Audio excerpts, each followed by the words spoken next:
Okay, everybody, this tutorial is going to be on doing the starter knot here, like this one, and then the first couple of sidewall connections coming in, so you get an idea of what the tension should be like. So anyways, let's start out with the knot. People think it's difficult, but it's really not. Remember, the knots are always going to be 3 diamonds across from each other, and then the first connection underneath it, those are going to be 2. All right, so coming down here, what you're going to do is you're going to make just a very generic loop like this, and then you are going to go around this diamond towards the front, and then you are going to come back up underneath it. I'll show you this with a lot of room in it, as so. Okay. And then you are just going to give that a good snug pull.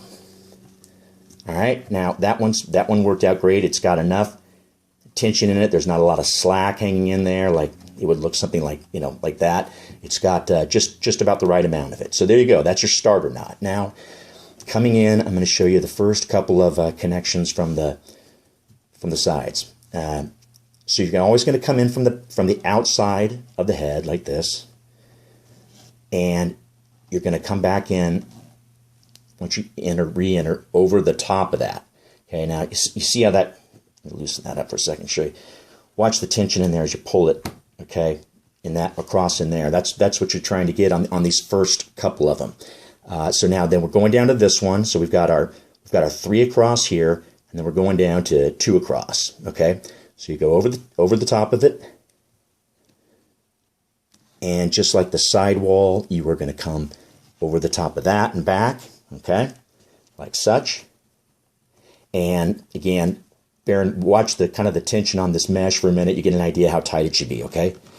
So you can see where these 2 diamonds, you can see the tension pulling downward. That's what I'm talking about tension-wise. Okay, so a couple more coming in from the outside.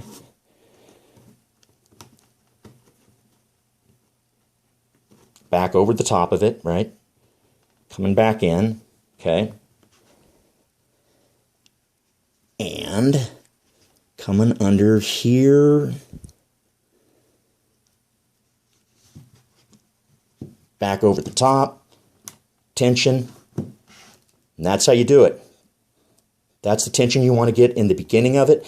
These top 2 connections in there are really where you're going to be establishing how much hold it has. Looser is going to give you a smoother release.